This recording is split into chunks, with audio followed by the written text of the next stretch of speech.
Para a mesa, repensando as práticas no turismo, chamamos ao palco, na mediação e apresentação dos palestrantes, Alberto Dáurea, membro da equipe técnica de turismo social do Departamento Nacional do SESC e do Conselho de Administração da Organização Internacional de Turismo Social nas Américas.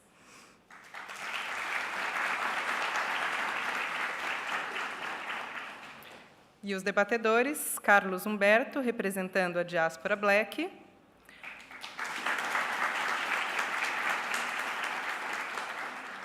Mark Watson, representando o Tourism Concern, e Renato Cimbalista, representando o coletivo PISA.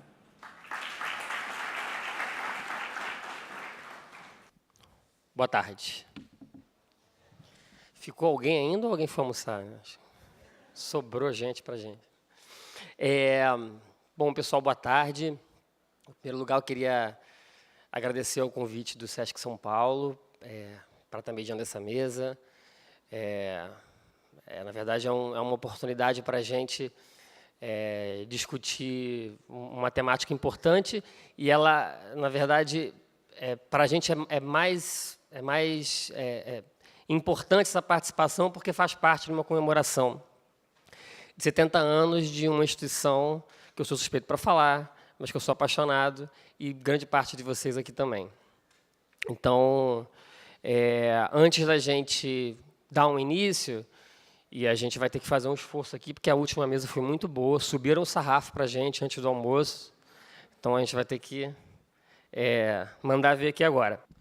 Então, gente, ontem e hoje pela manhã, a gente foi meio convidado a abrir a nossa cabeça para discussões em torno de perguntas que, para o nosso trabalho, é fundamental: direito ao turismo, direito à cidade, turismo para quem, discutimos sobre desenvolvimento, discutimos sobre crescimento, falamos sobre overtourism.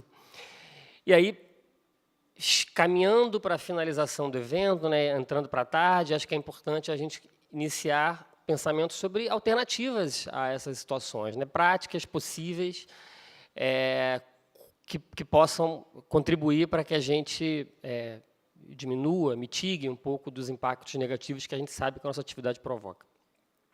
E aí, a ideia dessa mesa é exatamente essa. Estamos com os 3 feras aqui para poder discutir essas práticas. Para a gente é um enorme prazer, porque repensar as práticas do turismo é exatamente aquilo que a gente tenta fazer lá no SESC, aqui no SESC por todo o Brasil. A gente é uma luta diária para tentar repensar as práticas e fazer diferente. E os nossos 3 colegas aqui tentam fazer a mesma coisa. Então, para a gente começar, eu vou chamar o Carlos Humberto para poder fazer a sua primeira fala. O Carlos Humberto ele é mestrando em Desenvolvimento Territorial e Políticas Públicas pela Federal Rural lá do Rio e bacharel em Geografia pela PUC do Rio também. Ele atuou em organizações como Fundação Roberto Marinho, na implementação de projetos do Canal Futura e também na responsabilidade social da Fundação Vale. E hoje ele é CEO da Diáspora Black. Eu não vou detalhar o que é a Diáspora Black, porque é exatamente o que ele vai fazer aqui. Tenho certeza que vocês vão gostar. E, Carlos, a palavra é sua. Obrigado ao SESC, obrigado, Alberto. Boa tarde, pessoal. Primeiro, agradecer o convite, e parabenizar. A mesa estava tão boa que eu quase subi aqui, esqueci que a minha mesa era a segunda, quase subi aqui para falar também. Sou geógrafo, fiquei muito provocado. Bom, eu sou o Carlos Humberto, fundador da Diáspora.Black. Primeiro, eu vou falar um pouquinho do que é a Diáspora.Black, para trazer esse lugar da minha fala, de onde eu estou falando, mas trazer um parâmetro para tentar dialogar um pouco com a mesa anterior, que, quando se olha ainda as reflexões sobre o turismo, a invisibilidade da população negra. A Europa está, neste momento, vivendo um índice muito grande de imigrantes africanos. E, por trás de alguns pensamentos, posicionamentos, podem se forjar aí um processo de xenofobia, racismo, que os próprios países aqui, o Brasil, com os haitianos, a comunidade africana que vive aqui em São Paulo, sofre. É um pouco pensando nessa população, né, que não está contemplada, né, nesse turismo convencional ou no turismo, né, nessa perspectiva da inovação, é que a gente surge com a Diáspora Ponto Black, né? É visibilizar aqueles que não são visíveis, né? E qualificar o serviço para aqueles que querem consumir, né? E aí a Diáspora Ponto Black, né, surge, né, nessa perspectiva de trabalhar um turismo com esse recorte étnico, né, mas com o compromisso de ser uma ponte, né, para a promoção da igualdade, né? Nós acreditamos que o turismo pode ser, sim, uma ferramenta para a construção de uma sociedade mais justa, mais igualitária, e que possa gerar renda e possa gerar impactos positivos, né? Então, com esse recorte étnico e também cultural, entendendo que a população negra no mundo, né, contribuiu para o legado de muitas cidades, né, em vários países, né, legados que estão desde a perspectiva cultural ao legado também de patrimônios, né, construções, né, arquitetura das cidades, do que foi construído. Então, a gente acredita que, valorizando, né, o nosso trabalho está associado também à valorização de memórias, de outras narrativas, né? Propõe o fortalecimento de identidades, uma vez que essas identidades não são visibilizadas nos catálogos convencionais, né? A gente visibiliza essas identidades, fortalecendo aí também a própria economia e geração de renda dessas comunidades. Esse é um movimento que não é um movimento que foi criado agora, né? Na verdade, essa perspectiva de turismo de experiências, né, é uma perspectiva que cresce no mundo, né?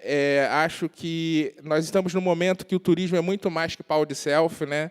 Acho que todos aqui sabem, já usaram ou não, mas as pessoas não querem só tirar foto, as pessoas querem viver experiências, né?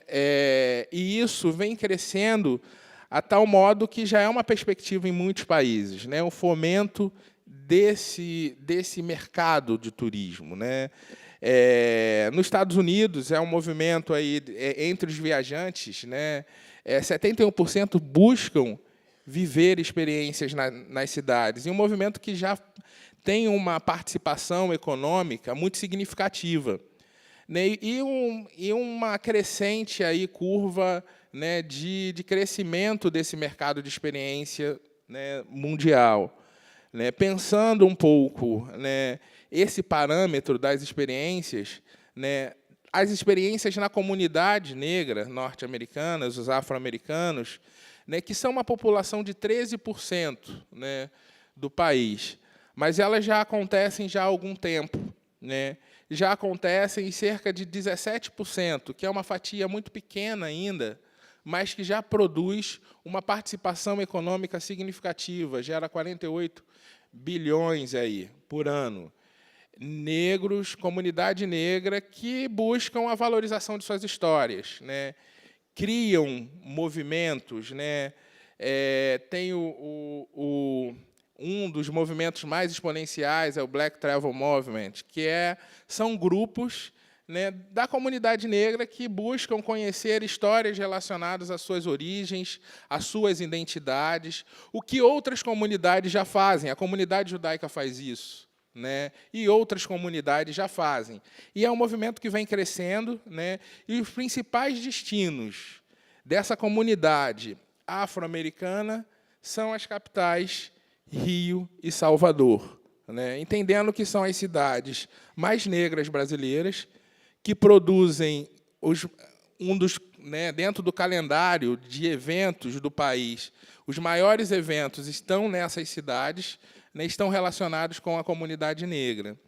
Né? Então, só para entender que existe, sim, porque quando se fala de turismo étnico, muitas pessoas ainda dizem que, para quê? Né? E isso é para... vocês estão querendo segregar, né? Na verdade, a gente está querendo incluir, né? Incluir no debate, incluir nos serviços, incluir nos roteiros, né? E no Brasil, o Brasil ainda não é um país que, acho que a mesa anterior colocou muito bem, né, ainda não tem o turismo como uma grande vocação econômica, né? O Brasil recebe menos turistas que algumas cidades europeias, né? No entanto, existe o desejo de grande parte da população em viajar, né? 79%, ainda com essa perspectiva econômica que está cada vez mais pessimista, né, num cenário, né, futuro, mas existe o desejo de viajar. E, quando se pensa em viagem, 35% das pessoas pensam nas acomodações compartilhadas, porque são alternativas mais baratas também, mais acessíveis, né? E é um setor que já mobiliza, sobretudo nos grandes eventos, no Rio de Janeiro, né, na Copa, nas Olimpíadas, já mobilizou uma parcela econômica associada a 6 milhões. Ou seja, é possível ter, né, uma injeção econômica a partir do turismo. Nós sabemos aqui que o turismo causa impactos positivos e negativos, né? Mas é uma das potências e mercados que estão colocados.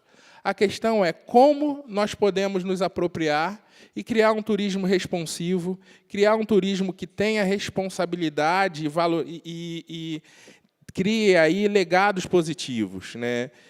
E aí é um pouco do nosso caminho de criação, é um pouco nosso caminho, num cenário que a população brasileira negra, né, entre pretos e pardos, ela está em torno de 54% do total da população. Isso quer dizer 110 milhões de brasileiros, né? Esses 110 milhões de brasileiros, eles não circulam em todos os espaços de maneiras iguais, né? Porque esses espaços têm as suas peculiaridades de acesso, né? E, além dessa né, potência, que é a própria população, que tem um legado aí, muito significativo, né, na formação cultural brasileira, existe um outro setor também que a gente olha com muito otimismo, que é a população jovem. Hoje em dia, eu estava até conversando agora há pouco, né? Alguém aqui conhece o ID Jovem? Sim. O ID Jovem é um direito que o jovem estudante tem de fazer viagens interestaduais só pagando a taxa de embarque. Um jovem provavelmente não vai ter dinheiro, estudante, para ficar num hotel. Vai buscar opções mais baratas. Estão no campo das acomodações compartilhadas. O que antes eram as barracas de acampamento, né? Então, nós estamos olhando para esse cenário, mas de que olhar, né? De onde vem o nosso olhar, né? É um olhar um pouco mais crítico, né? Um olhar de provavelmente, quem aqui de vocês, nos últimos meses, viu notícias como essas?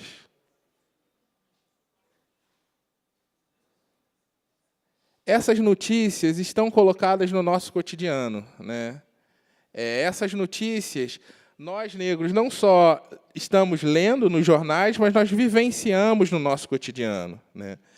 Aquele é o índice de rejeição que a população negra tem numa das plataformas, né, gigantes de acomodações compartilhadas, que homens e mulheres negras têm maiores dificuldades de ou hospedarem pessoas em suas casas ou serem hospedados, né, ou seja, serem hóspedes. Porque as pessoas partem dos princípios, né, dos estereótipos, e esses 16% sou eu estou ali. Eu trabalhava no canal de TV, eu viajava bastante. Então, era recorrente, sobretudo, né, em cidades interioranas, saía para jantar, quando voltava, era atendido pelo segurança do hotel, né? Às vezes com uma sutileza, outras vezes com uma contundência maior, né? Mas eu vivia na minha casa, eu alugava um dos quartos da minha casa, numa plataforma, e eu recebi um casal de holandeses que, quando chegaram, né, eles me olharam, ficaram visivelmente impactados, quase caíram para trás na hora, quando abri a porta.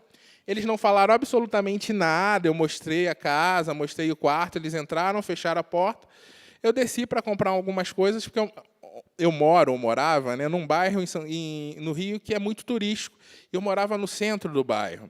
Então, desci para comprar algumas coisas típicas, né, coxinha de galinha, essas coisas para recebê-los. Quando eu voltei, tinha um bilhete, né, na minha porta, dizendo que não era bem o que eles esperavam, né. Eles não contestaram, não cancelaram, simplesmente foram embora. O que, na verdade, eles não esperavam serem recebidos por um anfitrião negro.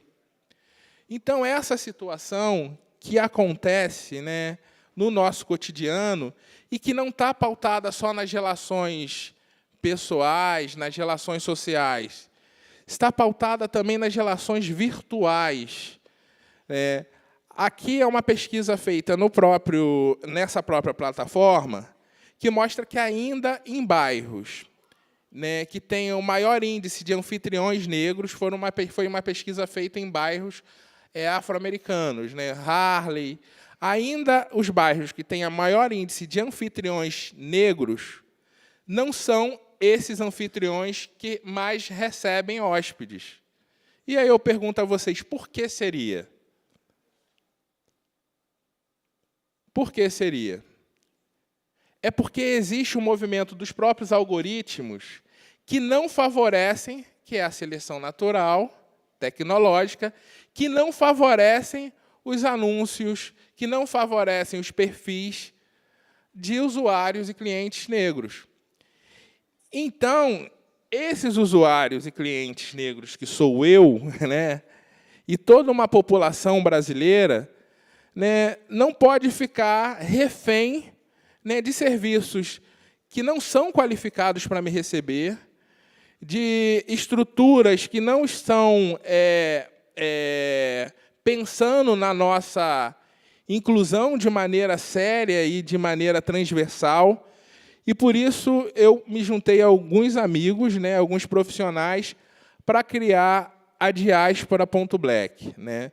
Nós surgimos desse conjunto de movimentos que a Diaspora.black é uma plataforma, na verdade, é uma plataforma, né, de turismo de valorização da cultura negra. Nós somos uma startup de impacto social que temos aí produtos e serviços, né, dentro do campo do turismo para valorizar a população negra, né, que foi a nossa grande virada de chave. Que produtos e serviços são esses, né? Começamos com as acomodações, né, com as hospedagens. Começamos, inicialmente, com as hospedagens, pensando... Na verdade, quando nós iniciamos a Diáspora, nós imaginamos que era um movimento social, né? E começamos a criar uma rede, né, de acomodações para receber estudantes negros, né, africanos que chegam e não têm as mesmas possibilidades, porque as barreiras não só de burocracia, mas de receptividade são muito grandes. Então, a princípio, nós criamos uma rede de acomodações. E, logo, de início, nós vimos que não dava para ser um movimento social, porque tinha que haver algum método de segurança virtual, né? Então, daí a diáspora começou a crescer, o que iniciou com as acomodações compartilhadas, né, que é a possibilidade de qualquer um cadastrar a sua casa na nossa plataforma.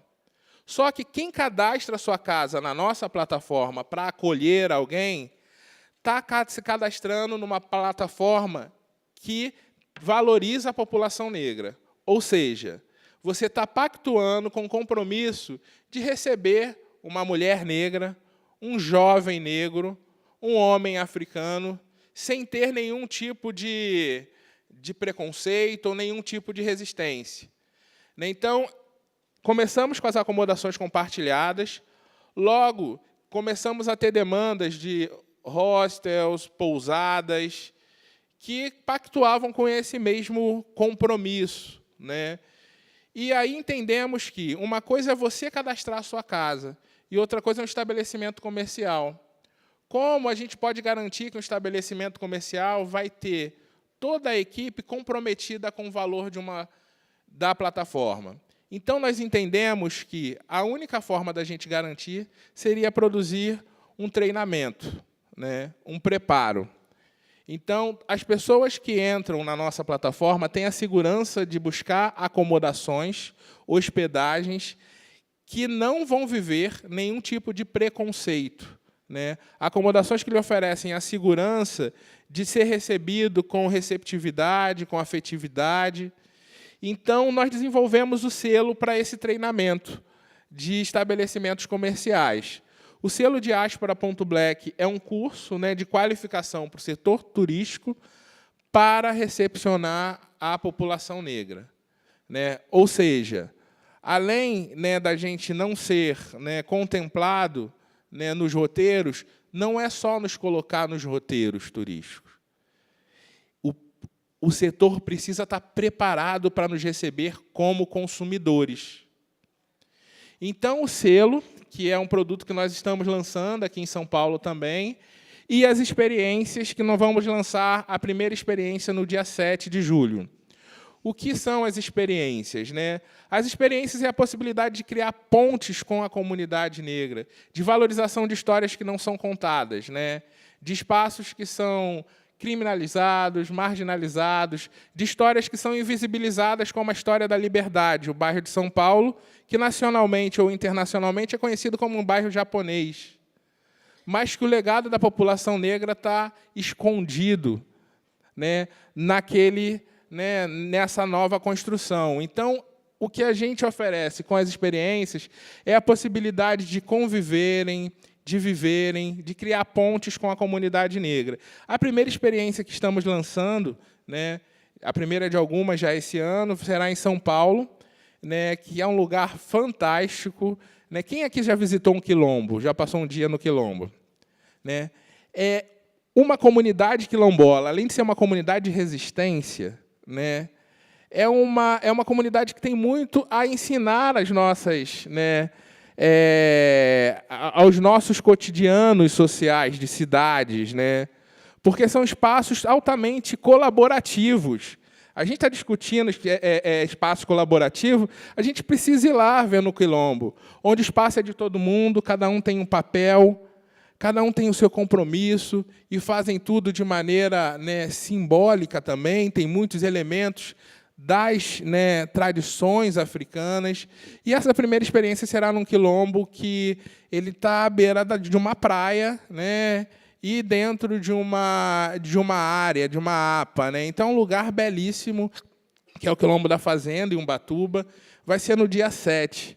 Né? E já temos demanda para outras experiências. A Diáspora tem, né, esse modelo, né, de startup, é uma empresa. E como a gente ganha com isso? Né? Nós ganhamos na participação um pouco abaixo do que o mercado pede. Nós temos participação de 10%. Geralmente, as outras plataformas são de 15% para cima. E ganhamos também pela venda da qualificação do setor. Né? Nós temos aí, né, um crescimento. Nós começamos em 2016. E aí, como afroempreendedores, né, como um negro empreendendo um setor novo, né, altamente tão inovador que não tinham, né, a gente não circulava entre os nossos pares, né.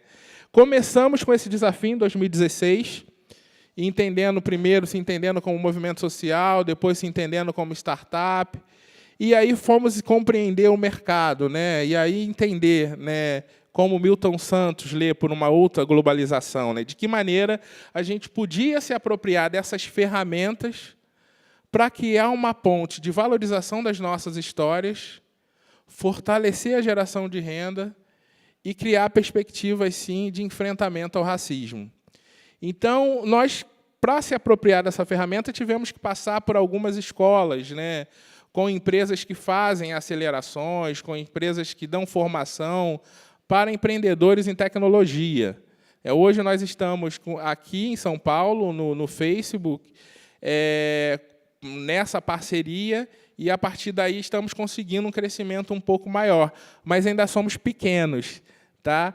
Mas, ainda sendo pequenos, já conseguimos produzir histórias significativas, né, de encontros internacionais que aconteceram de pessoas de nossas redes, pessoas que se acomodaram e que foram acomodadas e que criaram encontros, pessoas que estão narrando histórias nas nossas redes, e essas pessoas já somam aí, né, um pouco mais de 2.000 clientes, usuários, né, na nossa plataforma. Grande parte desses clientes, aqui são alguns dados de mercado, né, do mercado, do quanto a população negra consome.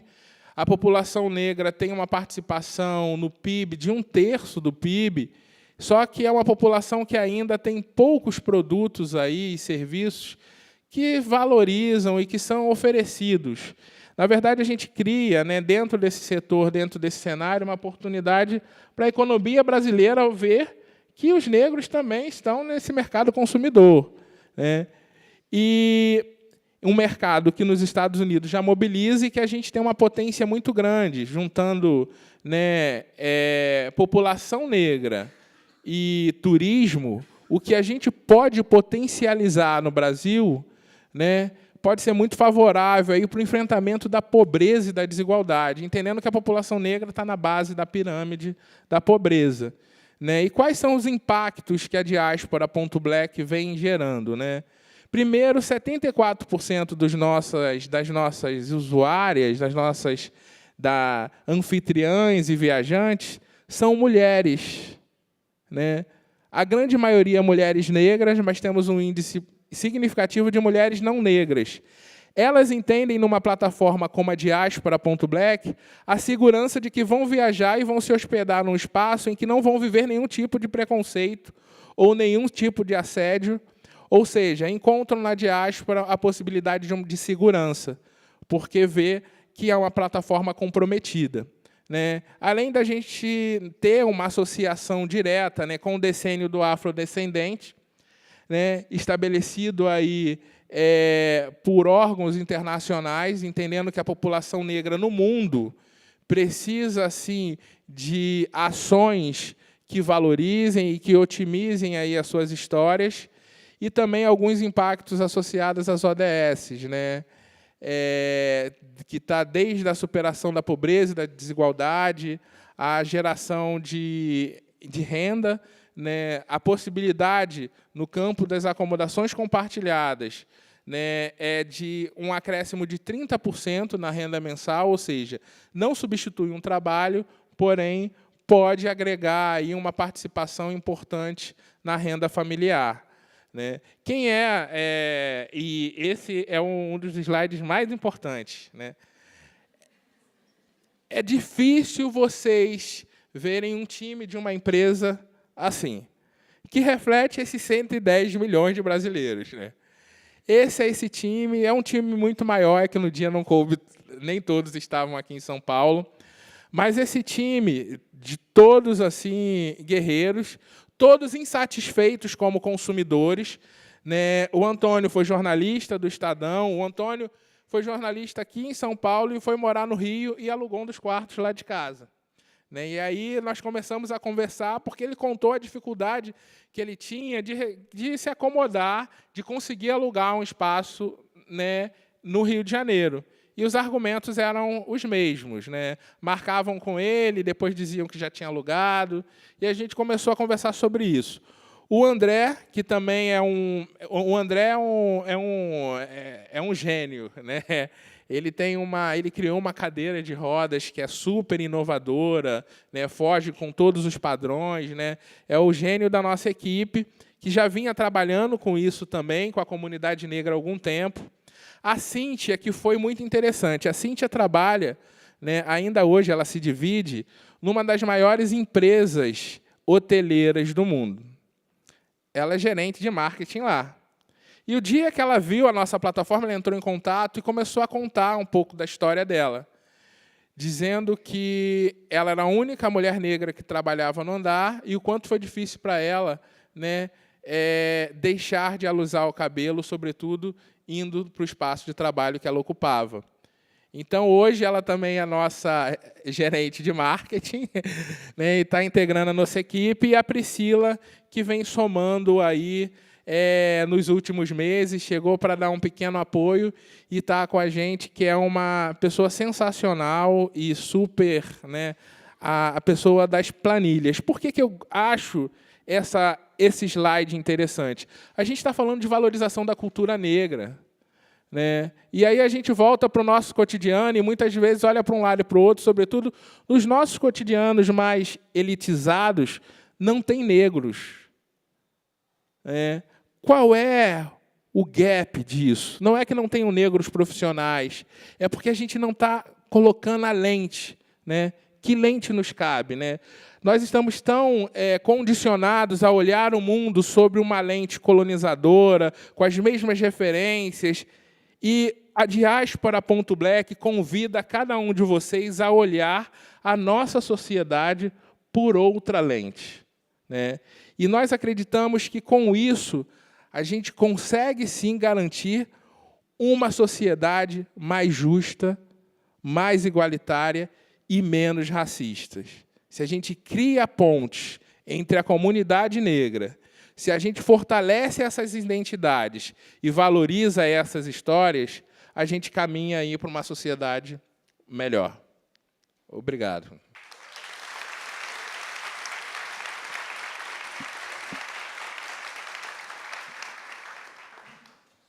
Carlos, obrigado.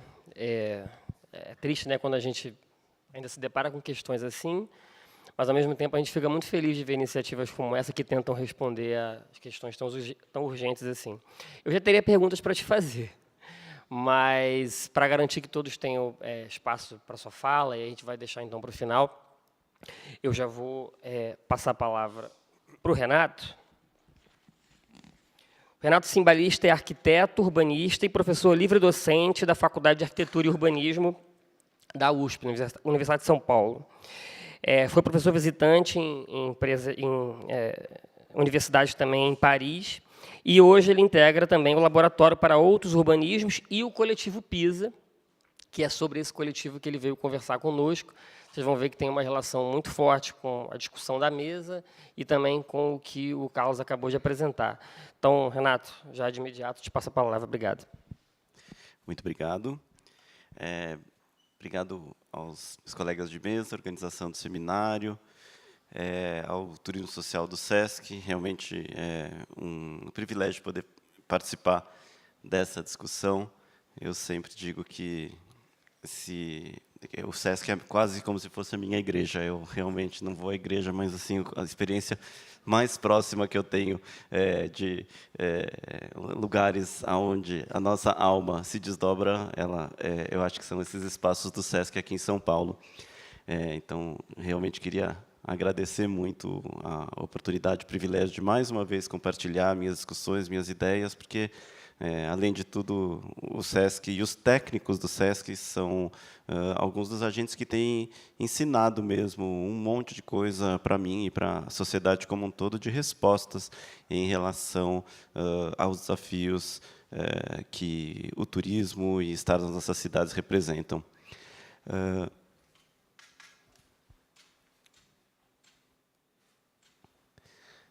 Assim como os meus outros colegas, queria falar um pouco do lugar de fala, da onde que eu falo. De 8 anos para cá, eu sou um professor período integral na Universidade de São Paulo, uma posição que, ao mesmo tempo, é uma posição de muito privilégio, uma posição que me orgulha muito ter acesso a tantas coisas que a universidade constrói, e, ao mesmo tempo, uma posição de muitos desafios e muito desconforto, eu devo dizer, porque a minha vida inteira ela foi uma vida de ativismo. Eu sou até hoje, por exemplo, presidente, que é uma posição honorária do Instituto Polis, uma ONG que trabalha com capacitação de movimentos sociais, democratização da gestão urbana. E, chegando na universidade, para mim, sempre me inquietou muito, me angustiou muito, e nunca me satisfez a ideia de assumir uma posição crítica, de olhar o mundo de fora e falar: o mundo está muito ruim mesmo, o capitalismo, a globalização, o neoliberalismo. Não que eu acho que essas forças elas não existam, elas existem, elas são insidiosas, elas são complexas, mas nós, de dentro da universidade, se tem algum lugar que vai dar respostas, ainda que parciais, incompletas e contraditórias a todas essas questões, eu acho que é a camada da sociedade que tem a atribuição de pensar em soluções. Me inquieta muito, por exemplo, para usar um exemplo, o debate sobre a gentrificação, que é um debate que já está anunciado há 50 anos, que vem do hemisfério norte. Às vezes a gente acha que a gente é inteligente repetindo essas questões, quando, na verdade, a gente não está sendo tão inteligente assim, porque o que a gente precisa é dar respostas a todas essas questões que já estão colocadas. Mais ainda em um momento atual, em que me inquieta bastante, me desafia bastante a ideia que existem ativistas, movimentos sociais, coletivos de fora da universidade dando respostas e enunciando essas questões de maneira muito mais rápida e, às vezes, muito mais contundente do que a universidade. Por conta disso, eu construí um grupo de pesquisa, que está ativo até hoje, chamado Lugares de Memória e Consciência, que trabalha com a ideia de que existem determinados lugares nas cidades que nos ensinam. Lugares, por exemplo, onde aconteceram violações de direitos, lugares de luta, de resistência, lugares, às vezes, onde aconteceram tragédias, por exemplo, onde caiu esse prédio há um mês e pouco atrás aqui em São Paulo. O que esses lugares eles podem nos ensinar? Bem a interface entre história, memória, o patrimônio histórico e os direitos humanos. E eu fui construindo disciplinas de graduação, de pós-graduação, um grupo de pesquisa registrado no CNPq, projetos de pesquisa, bolsas de iniciação científica, e assim por diante, aquilo que a universidade permite que a gente faça. Nesta situação, esse rapaz aqui, o Ricardo Assunção, em 2015, se não me engano, quando eu fiz um curso, primeira vez que eu dei um curso optativo, né, na Escola de Arquitetura e Urbanismo, ele falou: professor, eu queria trabalhar com essas questões. Eu falei para ele: Ricardo, não existe exatamente um campo de trabalho consolidado sobre essas questões, mas a gente pode juntos construir alguma coisa, inventar uma solução. Para onde que eu tenho que apontar aqui? Aqui. Inventar alguma solução, e dessa maneira apareceu este coletivo chamado Coletivo Pisa. Ele ainda não aprendi aqui. Ele tinha outro nome, ele chamava-se SP Safari, mas no começo do ano passado, alguns alunos acharam que era um nome que era incômodo, porque a ideia de exotização da cidade. Eu, particularmente, gosto muito do nome SP Safari, justamente porque ele remete a essa ideia. Safari é uma palavra em Swahili, que não diz respeito à gentrificação, à comodificação, é jornada em Swahili. Eu gostava muito da ideia de fazer realmente jornadas dentro do espaço, mas eu perdi, como frequentemente acontece, é um coletivo, eu não tenho uma voz diferente da voz dos meus alunos. Aí a gente inventou esse nome, que é um nome mais bacana, que não remete tanto à exotização da cidade, que é o Coletivo Pisa, que tem, desde a sua fundação, 3 pressupostos: a ideia de mobilizar a cidade como uma ferramenta de aprendizado, que é que o território da cidade nos aprende, nos ensina, a ideia de que toda aquela pesquisa maravilhosa, incrível que a gente produz na universidade, ela deve também ser mobilizada e compartilhada e desafiada com os diferentes atores sociais da cidade, e também, importantíssimo, gerar oportunidades de trabalho mesmo, de remuneração para estudantes e pesquisadores recém-formados, que é uma angústia grande dos estudantes da universidade pública nesse momento. Tudo isso acontecendo numa faculdade de arquitetura, não é uma faculdade de turismo, hein, gente?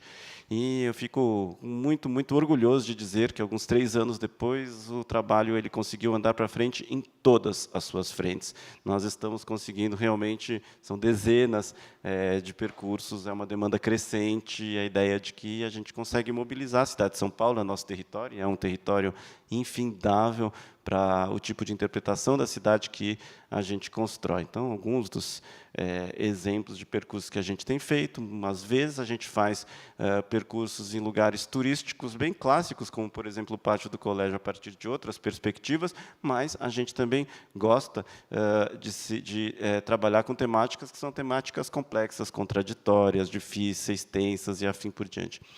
Compartilhar com vocês um pouco como a gente trabalha, né? São essas as 3 questões que eu quero colocar, as respostas parciais que a gente tem dado aos nossos desafios: como nós trabalhamos, aonde, que lugares da cidade e quem pode participar, com quem a gente está conversando. Eu vou falar bem mais nessa primeira parte como, porque a ideia do onde e do quem são decorrências da maneira com qual a gente vem trabalhando. Em primeiro lugar, a nossa ideia, ela nunca é a ideia de mostrar a cidade. E nisso eu acho que nós temos um diferencial em relação à maior parte daquilo que é realizado em relação ao turismo. Quando nós entramos em um território, a gente sempre traz a ideia de que nós estamos interpretando este território. Por isso, a gente pode olhar para alguns espaços, que são espaços já muito visitados na cidade, mas a gente está trazendo outras interpretações, como, por exemplo, um percurso que a gente fez em janeiro de 2017, chamado Que Fazer com o Bandeirante, que é um percurso essencialmente no Monumento às Bandeiras, em que a gente traz as questões e as tensões, as dificuldades e os silenciamentos envolvidos em todas essas representações bandeiristas, mas não só, por exemplo, a ideia de que o Monumento às Bandeiras ele é um monumento importante para você pensar a história do Art Deco na cidade de São Paulo, que o Brecheret, o seu proponente, ele teve 2 ou 3 desenhos anteriores que ele foi sendo transformado, e a gente tem visto, por exemplo, um discurso de que esse monumento ele traz questões que são muito, muito complicadas para os grupos indígenas, e tem gente, inclusive, dentro da universidade, defendendo que o monumento deve ser destruído, porque ele emblematiza tudo aquilo que a gente não gostaria de ver. E a gente traz nossa interpretação a partir dessa temática.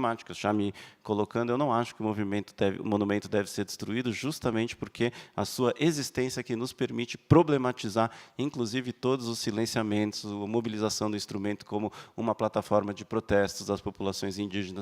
Eu acredito que a gente tem que fazer alguma coisa. Se a gente não fizer nada, principalmente o Estado não fizer nada com esse monumento, em algum momento eu acredito que a sociedade civil vai acabar destruindo esse monumento. É o tipo de questão que a gente consegue colocar quando a nossa ideia não é falar, olha, que bacana, que lindo, ou que antigo, que monumental, e sim minha interpretação, nossa interpretação, ou quais são as diferentes interpretações desses espaços na cidade. Então, a ideia de que existem muitas histórias, muitas narrativas, e a gente também reconstrói as nossas interpretações, as nossas narrativas. Quando a gente dá um percurso pela 2ª, 3ª e 4ª vez, a gente se esforça para ir melhorando e adensando as nossas interpretações, inclusive nos atualizando em relação àquilo que a universidade, ou que a crítica, ou que os ativistas constroem e interpretam sobre esses espaços da cidade. O segundo ponto, eu gostaria de... eu acho que a gente está tomando uma surra aqui nesse seminário, não sei quantos de vocês trabalham, operam turismo ou estudam turismo, e talvez vocês estejam angustiados com... E agora, o que eu faço? Estou aprendendo aqui nesse seminário a odiar o turismo. E eu gostaria de falar para vocês que no começo do nosso trabalho, a gente aprendeu muito com a literatura científica sobre o turismo. Eu vou dar alguns exemplos, e tem muito menos a ver com o turismo como uma atividade econômica, e muito mais, digamos assim, a dimensão clínica do turismo. E isso interessava muito para a gente, aquilo que, se não me engano, vocês chamam de hospitalidade. A ideia de que, quando a gente está mediando um grupo, a gente precisa construir confiança. Não adianta nada a gente chegar e falar e desrespeitar as crenças de algumas das pessoas. A gente tem percursos que são percursos muito complicados, como, por exemplo, lugares de memória da ditadura, e, às vezes, quem chega até nós, não necessariamente tem a mesma visão que nós temos a respeito da ditadura, tem outras visões, outras questões para colocar, e essas diferentes opiniões elas precisam ser respeitadas. Isso a gente aprende muito mais com o turismo do que com outros campos.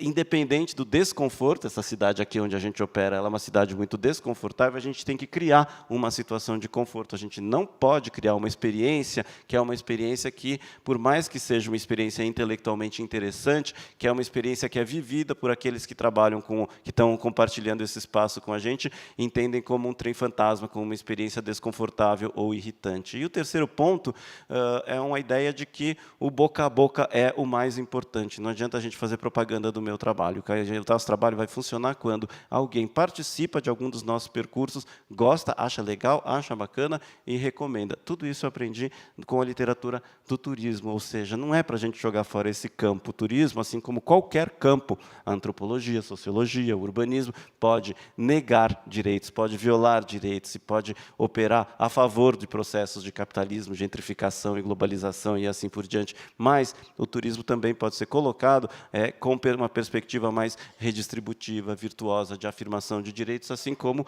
a experiência da Diaspora.Black, que eu acho uma experiência sensacional. Então, só que é muito importante que as pessoas que estão passando por essa essas experiências com a gente, elas confiem na gente, independente de concordarem com a gente politicamente. Elas podem ser. Então, por exemplo, eu oriento os meus alunos que a gente não pode começar um percurso dizendo primeiramente fora Temer, por exemplo, porque se tem alguém que não é primeiramente fora Temer, que está participando dessa experiência com a gente, ele vai nos odiar e ele não vai conseguir abrir espaços dentro da sua cabeça para problematizar quaisquer questões que a gente esteja querendo construir nesse percurso. Então, tudo isso aprendi com vocês, gente, com os turismólogos. Então, a gente constrói, por exemplo, um percurso sobre a prostituição judaica, sobre memória lésbica na cidade, questões que são difíceis, que são problemáticas, a gente não sabe quem chega nesse grupo necessariamente, o quão está familiarizado com essas questões, é muito importante. Ninguém pode se sentir burro, ninguém pode se sentir impotente, ninguém pode se sentir desinteressante quando está compartilhando desse tipo de experiência com a gente. Tudo isso a gente aposta no interesse, na inteligência, na relevância, na incidência do nosso público e assim por diante. E, dessa forma, a gente consegue trazer pessoas que nunca teriam pisado numa ocupação no centro de São Paulo para ir lá, entrar numa ocupação, sentir o cheiro de uma ocupação, que não é o mesmo cheiro da nossa casa, comer a comida que é preparada na ocupação, beber água no copo que foi lavado com a água da ocupação. Esse tipo de confiança, a gente fica muito contente, muito orgulhoso de conseguir proporcionar.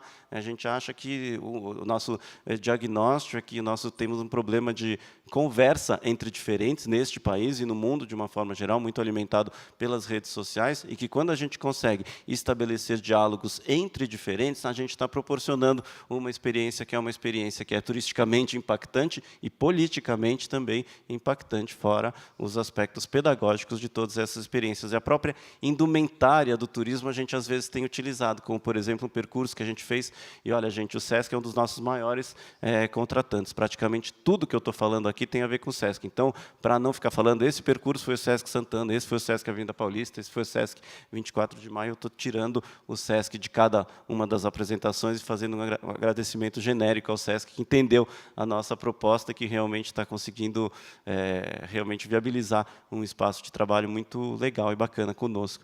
Então, esse percurso noturno que a gente fez na Avenida Paulista, a gente colocou como marcação mesmo de quem participava umas lanterninhas, que é aquelas lanterninhas de ciclista, ou quando você vai explorar uma caverna escura, você usa. A indumentária do turismo, ela pode servir para a gente construir uma experiência, que ela é de turismo e de aprendizado também, dentro da nossa própria cidade. Essas lanternas não tinham tanta eficácia técnica assim. Em alguns momentos que a gente mostrava algumas coisas para os participantes, essas lanterninhas elas eram mesmo necessárias, mas era muito mais um marcador do grupo e algo lúdico e engraçado, porque a gente estava trabalhando com um momento da cidade, à noite, com o qual normalmente a gente não tem esse tipo de experiência na cidade de São Paulo. O terceiro ponto, super importante para nós, é a ideia da construção de dinâmicas de grupo. A ideia de que você tem um guia que mostra as coisas e um grupo que só recebe, ela não nos atrai, ela não nos interessa. O nosso guia, ele é um intérprete e ele precisa compartilhar as suas interpretações com vivências de pessoas que estão participando desses percursos com a gente. Essas pessoas, elas trazem vivências, em alguns casos, como muitas vezes são temáticas muito específicas, nós temos pessoas que sabem muito desses temas e dessas questões que vêm compartilhar desse espaço com a gente. A gente precisa saber quem são essas pessoas, a gente precisa compartilhar, a gente precisa dar voz a todo mundo. E também não, né? A pessoa também tem que ter o direito ao silêncio, porque muitas vezes as pessoas simplesmente estão querendo andar na rua. É até menos importante o conteúdo e é mais importante você poder andar na rua de São Paulo, porque teve gerações nesta cidade, principalmente mulheres e mais velhas, que aprenderam que a rua é perigosa, difícil, inóspita, um campo de impossibilidades, e a gente, com o nosso trabalho, muitas dessas pessoas estão reaprendendo a estar na rua, com segurança, e precisam disso, e algumas dessas pessoas já viveram experiências traumáticas de assaltos, sequestros relâmpagos, estão lá para poder estar no espaço público com a gente. E a pessoa não está nem tanto interessada no que ela está ouvindo, ela está mais interessada numa sensação de segurança e de acolhimento em grupo para estar no espaço público da cidade. Ou seja, também quem não quer falar sobre a sua experiência não precisa, mas quem quer, é muito importante que isso aconteça.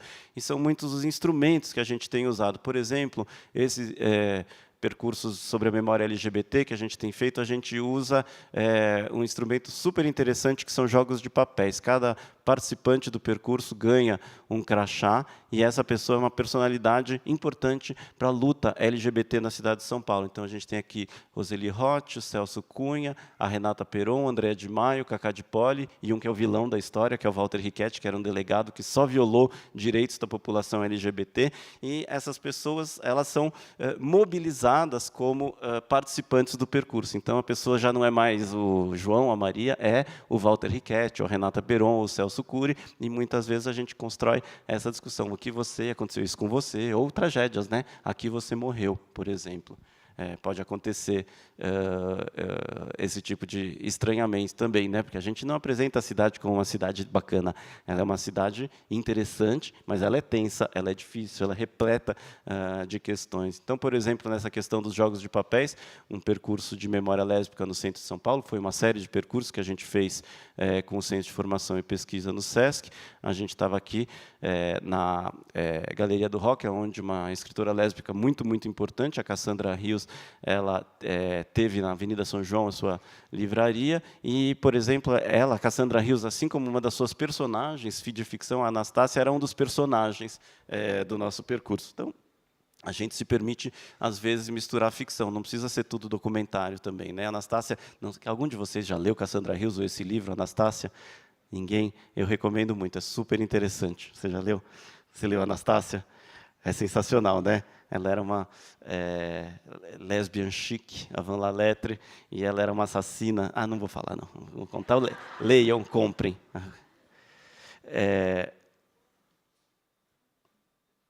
Ou então, por exemplo, aqui, também nesse percurso, a gente vai misturando também as próprias personagens. Então, a gente estava na escadaria do Municipal, não tenho tempo de dizer por que foi um espaço importante para a memória lésbica na cidade de São Paulo. Convido vocês a fazer o percurso próxima vez que a gente oferecer. E aqui apareceu, estava esperando a gente, o grupo, um dos personagens, que era uma das pessoas, que era a Marisa Fernandes, que é uma militante lésbica, e que ela começou a contar histórias em primeira pessoa, o que dá sempre um impacto muito grande. Assim como o lugar autêntico, ele tem muito mais impacto, a pessoa autêntica, quando ela conta por testemunho aquilo que aconteceu com ela,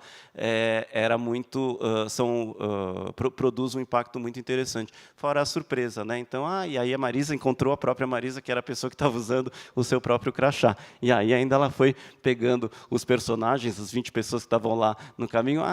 Namorei com você, transei com você, casei com você, você era minha inimiga, depois ficou minha amiga, não sei o que lá. Então, ela entendeu perfeitamente qual era o jogo e participou super bem. E esse tipo de elemento é algo que cria uma possibilidades que são, na verdade, ilimitadas, né? Dá bastante trabalho para a gente construir, mas dá muito prazer a gente construir isso. Ou então, por exemplo, no percurso trans, a gente foi mostrando, participando do percurso em alguns lugares onde as pessoas que trabalhavam nos lugares eram transexuais femininos, era um percurso de mulheres trans. Então, por exemplo, a gente vai na Escola São Paulo de Teatro, onde estava lá como recepcionista a Renata Peron, que nos recebeu. Ou então a gente foi na frente do Centro de Referência da Diversidade, onde a Bruna Valim nos recebe também. E foi um impacto muito grande também para as pessoas falando, gente, as transexuais, elas estão aqui, elas estão trabalhando. E muitas vezes a questão delas não é a questão da visibilidade, e sim a questão da invisibilidade, da normalidade. Eu quero viver com mulher e eu quero ter um trabalho como qualquer mulher tem aqui nessa cidade. Então, é o tipo de experiência que a gente consegue construir também nos nossos percursos. Esse é outro exemplo de uma dinâmica de grupo. Esse foi maravilhoso, um percurso que a gente fez com o Sesc Santana, chamado Entre Dois Mundos, que trabalhou com territórios da prostituição judaica. Nós tivemos uma rede que durou décadas de prostituição e cafetinagem judaica na cidade de São Paulo. Em um determinado momento foram confinados em um pedaço chamado U do Bom Retiro, 3 ou 4 ruas, e a gente fez um percurso nesse lugar, onde, na verdade, tem muito pouca evidência material do que sobrou sobrou, a Paula Ionovic, que é uma historiadora que fez essa pesquisa, e a gente construiu também um jogo de papéis, e esse aqui é um dos crachás, e foi super interessante, que a gente fez, saiu um ônibus de Santana, e os crachás eles estavam escritos em Yiddish, as pessoas recebiam uma tabelinha, como você lê e traduz o Yiddish. Então, no trajeto de meia hora, mais ou menos, entre o Sesc Santana e o Bom Retiro, cada pessoa precisava decifrar quem é, qual era o seu personagem, né? Que o meu nome é Sarah Goldenstein, o meu nome não sei o que lá, tinha putas e cafetões. E, no final das contas, o grupo estava adorando ser puta, estava adorando ser cafetão, estava se divertindo. Foi muito, muito divertida essa questão. Então, todos esses elementos eles podem ser trabalhados nessa construção do imaginário turístico. Quando você faz um turismo dentro da sua própria cidade, você tem que criar essas oportunidades de distanciamento e de desautomatização, porque a gente consegue fazer turismo na nossa própria cidade, desde que a gente consiga construir essas experiências de distanciamento. E o último ponto do como aí onde entra o nosso grande ponto positivo de estar na universidade. A gente vai utilizando fontes primárias, a imprensa negra, por exemplo, como a imprensa negra interpretou a abolição nesse percurso chamado Quilombos Urbanos, que a gente fez já aqui mais de uma vez. No sábado vai ter um Territórios Negros por aqui. A Patrícia, que está aqui sendo a mediadora, ela vai ser a mediadora nessa escada, que é a escada do Bexiga, que é uma escada que é lavada todo dia 13 de maio, mais ou menos um processo inspirado na lavagem da escadaria do Bonfim. E é uma perspectiva super crítica que a gente tem em relação ao apagamento da memória negra e todas as suas dimensões, a toponímia, todas as ruas naquele pedaço da cidade, na Bela Vista e na Liberdade, elas foram branqueadas pela Primeira República. Então, a Rua 13 de Maio já teve outro nome, eu não sei os nomes exatamente, a Rua da Abolição já teve outro nome, e a gente problematiza todas essas questões muito amparado com instrumentos da pesquisa da universidade, né? Então, por exemplo, um percurso que a gente faz num lugar que é praticamente invisível, o lugar da morte do Marighella, e um quarteirão abaixo, a morte de um dos algozes da ditadura, o Heinrich Boylesen. A gente vai mobilizando imprensa, fotografias de época, evidências forenses, e assim por diante a gente consegue ir criando interesse em lugares que não necessariamente o interesse está lá dado. Depois, quando eu for falar do onde, eu vou falar sobre isso. Um outro exemplo, esse foi um percurso super interessante que a gente faz anualmente com uma escola, a Escola Lourenço Castanho, uma escola de elite, 5 minutos? Ok. Tranquilo. É uma escola de elite, uma escola em que não necessariamente os pais dos alunos eles têm as mesmas visões políticas que a gente, mas que aí para a escola era muito importante trabalhar essa questão da ditadura, chamaram a gente, e aí como é que a gente vai trabalhar essas questões da ditadura sem entrar numa questão que seja muito complicada para a própria escola. É uma escola privada que depende dos pais aderirem ao projeto pedagógico da escola. Então, por exemplo, quando a gente foi visitar o convento dos dominicanos, a gente usa o prontuário do ICOD, que está disponível na internet, do Frei Beto, que já foi mencionado ontem em uma das falas, eu me esqueci de qual, em que se relata como o Estado estava vendo aquela figura, que era uma figura religiosa, inclusive a própria tortura ela é descrita aqui nesse prontuário. Então, os alunos, a gente fez um facsímile mesmo daquilo, e para isso os estudantes de arquitetura e de design, eles são sensacionais para montar esse material. Então, é como se a gente conseguisse folhear um prontuário, e naquele lugar, e era um padre que foi torturado, e o que acontece quando a gente vai para Maria Antônia, e fala da disputa da Maria Antônia com o Mackenzie. Não é muito simples dizer, estava certa a Maria Antônia, estava errado o Mackenzie, mas a gente pode falar, o Estado estava errado naquele momento, porque quando ele chama a força policial foi para proteger o Mackenzie, e deixaram o espaço da Maria Antônia ser depredado. Então, a gente consegue, a partir de alguns materiais, ir construindo interpretações que não são interpretações superpolarizadas, porque quando a gente entra para essa questão da polarização, vocês podem ter certeza que a gente vai perder pedaços da aderência do nosso público. As pessoas se fecham, falam, entendi, isso é coisa de petista, isso é coisa de uma esquerda, não sei o que lá, e eu não sou isso, então não quero saber. Isso é minha prima que ia gostar de ver esse percurso, mas eu não. Para a gente, esse tipo de interpretação é uma derrota. A gente quer que todo mundo tenha uma experiência legal, bacana, e, inclusive, a gente acha que a gente está produzindo um serviço relevante, importante para a nossa sociedade, em que escutar os diferentes e as diferenças são procedimentos super difíceis e muito necessários nos dias de hoje. Agora, rapidamente, falar sobre, já que a gente falou um pouco do como nós operamos, onde a gente opera, em que pedaços. E aí eu acho que a gente tem também algum tipo de contribuição. Se a gente for pensar num turismo tradicional, os atrativos turísticos eles estão muito, muito desigualmente distribuídos no território. E isso causa toda essa problemática que já foi muito falada do over-tourism, de você ter lugares que são super explorados. Se a gente está trabalhando com essas nossas perspectivas, em que não é tanto o lugar é muito importante, ele é fundamental. Sem o lugar, a gente não faz nada, mas é muito mais a mediação e a interpretação e a experiência que a gente consegue construir nesse lugar. Aí, todos os lugares eles são passíveis, são turismáveis, são passíveis da gente construir alguma coisa de interesse. A gente não tem nada contra espaços turísticos clássicos, mas a gente consegue extrair significado, por exemplo, para isso aqui. O percurso dos quilombos urbanos ele passa por esse lugar.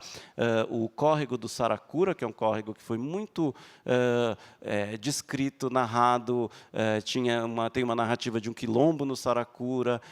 A Vai-Vai, ela trabalha muito com a ideia de ter sido fundada nas margens do Saracura, e aí tem um pedacinho do Saracura que a gente consegue ver, um fiozinho de água, a gente consegue ouvir com o cuidado que está aí, num muro desse jeito aí na Bela Vista. E agora aqui o João Kuhn, que estava fazendo a mediação desse percurso junto com a Patrícia, ele estava falando do Saracura. Então, esse lugar que pode não ser nada, que claramente não é um lugar de turismo de massa, ele adquire uma relevância se a gente trabalhar com a mediação e com a interpretação. Ou seja, acho que a gente consegue dar algum tipo de resposta a essa distribuição absolutamente desigual e perversa dos atrativos turísticos, entre aspas, porque eu acho que o que a gente faz é turismo também. E o último ponto que eu queria colocar para vocês é quem, né? Quem é que pode? Decorrente do nosso como e do nosso onde, eu acho que a gente tem algumas respostas às questões de classe que são colocadas. Então, a Organização Internacional do Turismo, isso eu aprendi me preparando para este seminário com a Silvia, ela diz que turismo você precisa ter um afastamento do seu lugar de origem e tem que durar pelo menos 24 horas. Eu não compartilho desses valores. Eu acho que a gente pode, se a gente pensa nessa ideia de que a sua própria cidade, um pouco que a professora Freia estava comentando na apresentação dela ontem, se a gente pensa que o turismo ele está muito mais dentro da nossa cabeça, são movimentos cerebrais que a gente tem que fazer de distanciamento, de estranhamento, de confiança, de abertura para o aprendizado, de humor, porque você também não consegue fazer turismo sem humor, sem ser engraçado. Mesmo o turismo chamado turismo macabro tem esses momentos de humor e assim por diante. Aí, se a gente for pensar nessas outras alternativas, e no Tour ele pode estar muito perto, na verdade, ele pode ser muito barato. Uma série das nossas atividades é gratuita. E quando elas são pagas, elas podem ser muito baratas também, principalmente se a gente for levar em conta o preço de uma viagem interestadual, internacional, e assim por diante. E a gente consegue, se a gente prestar muita atenção nas dinâmicas que a gente quer construir dentro da nossa cabeça as questões que fazem com que o turismo internacional, em Bali, não sei aonde, seja um turismo tão recompensante quanto, por exemplo, aqui, nos percursos que a gente faz no Obelisco do Ibirapuera, tem uma aluna minha que faz uma interpretação do obelisco, que é muito legal, e é um lugar que, na verdade, ele está super esquecido, ele poderia ser um ponto turístico muito maior da cidade, em geral, ele está bastante vazio, ele é gerido pela PM, e a gente torce para, quando a gente vai fazer o percurso, ter essa pessoa, que é o Giba, que é um PM, que está, agora já deve ter se formado em Direito, e ele ele tem uma... Ok, é o último slide, tá bom?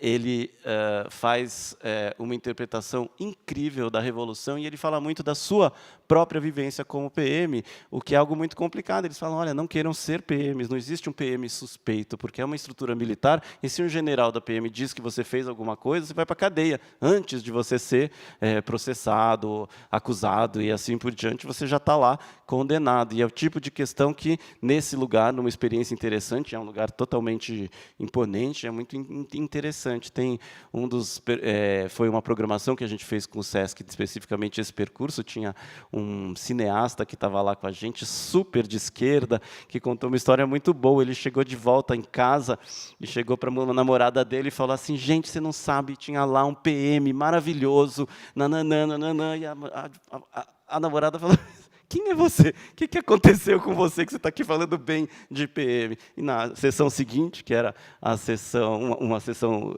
de percurso sobre espaços da morte, em São Paulo, ele contou essa história e a gente falou, bom, conseguimos, né? Ele teve uma experiência realmente de distanciamento, uma experiência turística dentro da sua própria cidade. Ele chega voltando de uma forma, contando coisas que a própria namorada não estava reconhecendo essa pessoa. Acho que a gente conseguiu criar algum tipo de impacto. Gente, super barato, pegada ecológica quase zero, usou um bilhete único para ter essa experiência turística. E as consequências do trabalho, por exemplo, o percurso transexual teve como uma de suas consequências um processo que deu muito orgulho para a gente rebatizou o túmulo da Andréa de Maio, que era um túmulo absolutamente invisível, a gente deu o nome social ao túmulo da Andréa de Maio, sem tirar o seu número anterior, numa parceria com a própria Prefeitura de São Paulo, com o serviço funerário. Aqui é uma imagem de uma cerimônia incrível de inauguração dessa nova placa de atribuição do nome social da Andréa de Maio para o túmulo, com um coletivo chamado Viadas, que fez uma apresentação musical maravilhosa. Aqui é a placa que aconteceu, e eu fiquei muito contente quando um amigo meu me mandou essa imagem, quando, alguns meses depois da ação que a gente fez, esse grupo chamado Umlilo and the Stash Crew, que era sul-africano, que fez um conjunto de atuações com o CPF do SESC, aliás, e escolheu esse lugar como um ponto final de um dos seus, uma deriva que fizeram sobre a cidade. Quando me mandaram essa foto, eu fiquei muito contente e muito emocionado. Falei, gente, que coisa bacana. A gente conseguiu, de uma coisa que não era nada, criar um ponto turístico, que é um ponto de referência para a população queer e transexual, talvez o único nessa cidade. Então, era isso que eu tinha para falar. Muito obrigado. Eu gostaria que vocês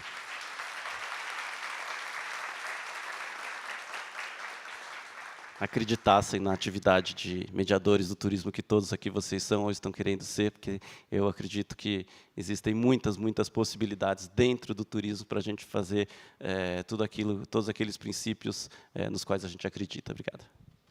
Obrigado, Renato. E possibilidades que, para mim, são, para nós, né, tem um impacto positivo que é muito claro na comunidade anfitriã, né? Só que a gente sabe... Oi? Ok. Estou jogando uma papelada para mim aqui agora. A gente sabe que nem sempre é assim, e a organização da qual o Marco Watson faz parte, que está aqui do meu lado direito, exatamente luta em prol das comunidades anfitriãs, benefícios, um turismo ético e justo. Portanto, eu já de imediato vou passar a palavra. O Marco Watson, ele é membro da Royal Geographical Society, com mestrado em sustentabilidade, formação em geografia e desenvolvimento internacional. E hoje ele é diretor da organização inglesa Tourism Concern, cujo trabalho ele vai apresentar para a gente agora. Mark, a palavra é sua. Bom dia, tudo bem? Meu nome é Mark Watson. Desculpa, eu falo português pouco. So I shall be speaking in English for the presentation. I'll try to go quickly because I know it's into your lunchtime. First of all, a bit of introduction about where we are in tourism. As you can see from here, tourism arrivals are increasing year on year. An estimated 1.8 billion people, international arrivals by 2030. That doesn't include domestic travel as well. So, large countries, Brazil, Russia, China, there were a lot of domestic travel as well in addition to those numbers. The trajectory is that the numbers will continue to increase, especially as countries become wealthier. Tourism is the key development driver in the global south, and it's the main foreign exchange earner in 65 out of 69 less developed countries. It's also one of the biggest industries in the world, with 1 in 10 people employed within tourism. So tourism can be a force for good. It can help local communities. It can create employment in many countries. Traditional work, mining, fishing, farming, etc., is very male-dominated, very hard work, very dangerous work. Tourism can offer opportunities for better paid work, to get more women into work, etc. It can improve living standards. It can help to protect natural resources. If people are going to visit the rainforest, there's an incentive not to chop it down. And I think there's something nice about travelling. I think it's very important for us to travel and experience new cultures and have that cultural exchange with other people. And I think that makes us better people by travelling and meeting other people.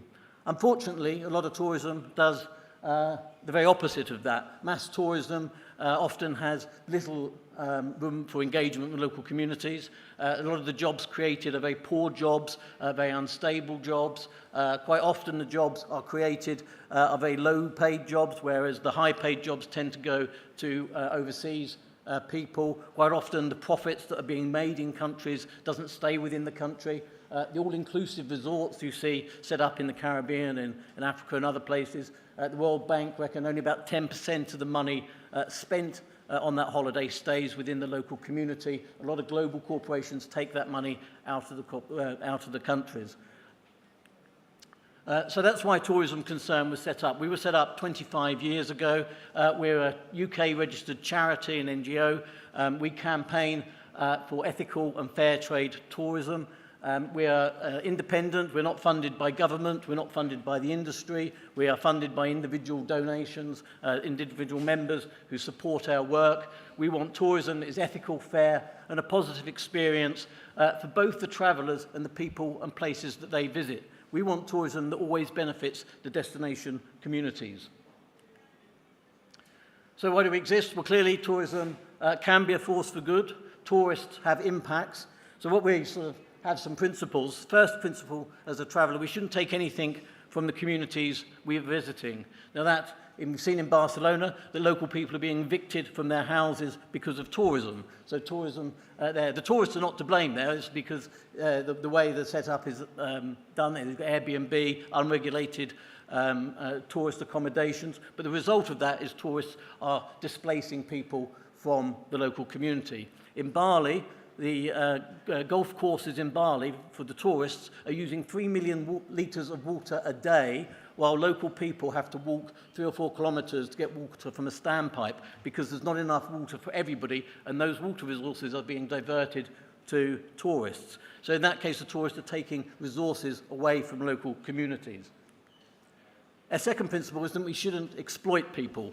Now that sounds obvious, but it's actually very easy for wealthy people to exploit poor people. In fact, that's what wealthy people have been doing most of history. And I think tourists, by definition, are wealthy. Wealthy people get to travel around the world. Poor people don't get to travel around the world. And that's true whether that's Brazil or in the UK. There's many people in the UK that won't ever have an international holiday or even have a holiday because they can't afford it. So wealthy people tend to be travelling, quite often going to destinations where there are poorer people. So it's very easy then to exploit them. So you have cases where you can get people to take very poor jobs, very unstable jobs, very unsafe jobs. We've done a lot of campaigning around porters' rights and Sherpas, etc., where a lot of those were being paid very poor wages and working in very unsafe conditions, life-threatening conditions, because they would take the jobs because it paid a little bit more than they were doing previously. So we shouldn't use that position to try and exploit people when we travel. And I think the third thing is we should be giving something back to the places that we're visiting.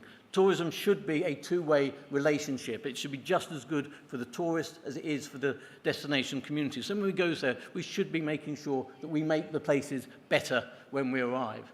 And we talk about social, economic and environmental sustainability, and I don't think our current model of mass tourism meets any of those criteria. So if you look at where tourism is today, as I said, there's 1.8 billion arrivals, but that's not 1.8 billion individual people travelling. Only a small percentage of the world gets to travel, and they're travelling a lot. So there's a lot of people doing a lot of travelling. There's a large chunk of people that are not doing any travelling, certainly not in international travelling, and not having holidays. So what we have is a tourism industry which really is benefiting a small elite group of people and at the expense of the rest of the planet, because the negative impacts of tourism are felt by everybody, either directly or indirectly.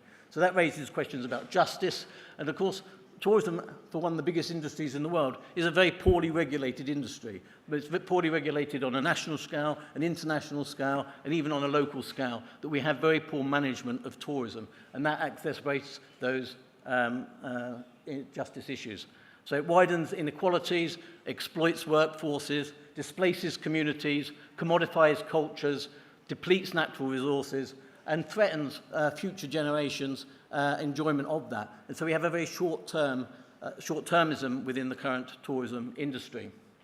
And of course, the rights of women, children, minority, indigenous groups are particularly vulnerable to those dynamics. This is some of the issues that we work on as an organisation. I'm not going to go through them all now because we don't have time, but I'm doing another talk on Monday if people want to have more detail. But there's a number of human rights issues around tourism that we've been campaigning on and have more detail on. There's a full list there ranging from displacement, which we've talked about, working conditions, climate change, favela tourism, economic exclusion, cultural impacts, and exploitation of women, children, and of course the over-tourism issue, which I'll come to later. So the 2030 Agenda for Sustainable Development is talking about how we want to change the world. And last year was the International Sustainable Development for Tourism, another one of the UN years that they have that come and go and very little changes, I think. But the idea of the 2030 Sustainable Development is saying this is where the world is today, this is where we'd like the world to be, and this is a general thing, how we'd like the world to be in 2030. If you want to transform the world, we don't believe you can do that without transforming tourism model. Tourism is included in the 2030 agenda, acknowledging very much the global significance of tourism, and it gives us an opportunity to think about the tourism model that we have and how can we have a tourism model that actually works for communities and for future generations. So we don't believe the transformation of the world is possible without the transformation of tourism. Now, we produced last year, a group of us came together in Berlin to do the Berlin Declaration on Transforming Tourism. It is in English and Spanish, and I think it might be in Portuguese as well. It is worth reading. It's not very long, but it actually sets out some very clear issues about the issues that we currently face in tourism and some of those solutions. You can find it on our website as well at Tourism Concern. So the three main principles that came out of the declaration were really that the human rights and self-determination of communities should be at the heart of tourism development. The idea that local communities should have a say in development and should be consulted and engaged with, and that was free, prior and informed consent. Now that's always very tricky because not everybody has free, prior and informed consent. A lot of people don't know the impacts of tourism until it's too late, but what we understand, you should be able to, before tourism takes place, we need to understand what those impacts are going to be, both in the short term and in the long term, so communities understand those. That if tourism develops, it needs to be fair and equitable, and local people need to benefit from the tourism that is being developed. And it should be a positive experience for travellers and hosts alike. And I keep coming back to this because it's very important. I think it's, travelling should be like visiting a friend's house for dinner. If I go to your house for dinner, I shall bring a bottle of wine, you will cook me a dinner, we'll have a nice time. I don't go to your house, burst into your house, trash the place, eat all your food, and leave. And that's what a lot of tourists are doing at the moment. It should be a relationship that is beneficial for both parties. So we included some demands there for national local government, and I think, as I said, it's a very poorly managed industry. We do think local government, national governments need to take a greater look at tourism. Even if you look at national governments, if they have a tourism minister, and most don't, but if they have a tourism minister, most of it is about getting high numbers of tourists to the country, and they're only measured on the number of tourists that come in. They don't look at the benefit of those tourists. They don't look at the value of the tourists. They don't look at the impact of tourism on their destinations.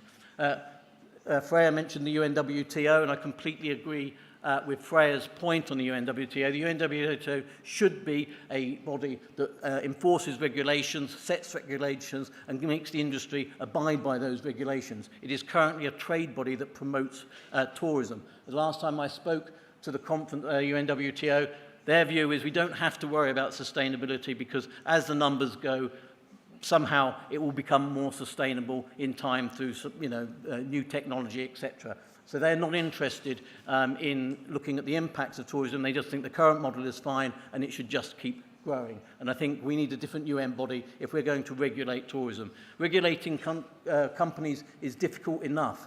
Governments are very good at collecting tax, and yet in many countries we can't get the large corporations to pay tax properly. So getting regulation to try and regulate large, complex, global tourism companies is incredibly difficult. That's why we need a UN body to be able to do that. We do expect the industry to sign up to the Sustainable Development Goals, and we do want them to work with civil society to try and improve tourism operations. Now, a lot of companies are very short-term. We need to understand that if they want a long-term industry, they need to work with local groups and address some of these problems. The situation you've seen in Barcelona is not good for Barcelona, it's not good for the tourists, and it's not good for the tourism industry. We need to look at solutions to that before we get to those areas. And we'll talk a little bit about community-based tourism. And I use community-based in a broadest sense, and this is tourism that benefits the local community. We list a number of these places. We have an ethical travel guide, which I will talk about in a moment. But some of the examples here, Three Sisters Trekking Organisation in Nepal is an organisation set up by three sisters, and it's the only organisation in the world where all the mountain guides and mountain porters are women. And this not only means that if you went there and went trekking with this organisation, that you would get a good holiday with them because they're very good at what they do, but actually you're empowering women in Nepal. Trekking and porting is a very lucrative business there, is a way of bringing money in. It's been a very male-dominated industry. They're getting women into this work, and through a women's cooperative are supporting women's education and supporting women in Nepal. So you don't have to be, don't have to give to charity. You don't have to do anything volunteering. You can go on holiday with this group and have a good holiday and also support women's empowerment in Nepal. In Mai Klang in Thailand, they got community-based tourism where you go and stay within the village, beautiful part of the world. There's no large infrastructure. You stay with the local villagers, you get a good experience, and it's very low impact. Women's cooperative in Tanzania, you stay with the women in their cooperative. You get an understanding of their life, cultural, what they're doing, and the money that you spend there goes straight into the local community and spent for the benefit of the community. I was in Vietnam last year, and again, there's an area where the Paradise Caves are, this big cave system, beautiful system, and the village that supports that, you go there and you don't see any infrastructure at all. There's no big hotels on the horizon, there's nothing. It's a normal village. But what they've done there is become the workers' cooperative that have funded a little bit of accommodation in everybody's garden. So every villager has one piece of accommodation, so you can go and stay there. It can absorb a lot of tourists there. You stay with the local family, you eat with the local family, you get a very good experience, very low impact. The families don't become dependent on tourism. It's a bit of extra money for them. So you don't have communities where tourism comes in and everybody becomes overly dependent on whether tourists arrive or not.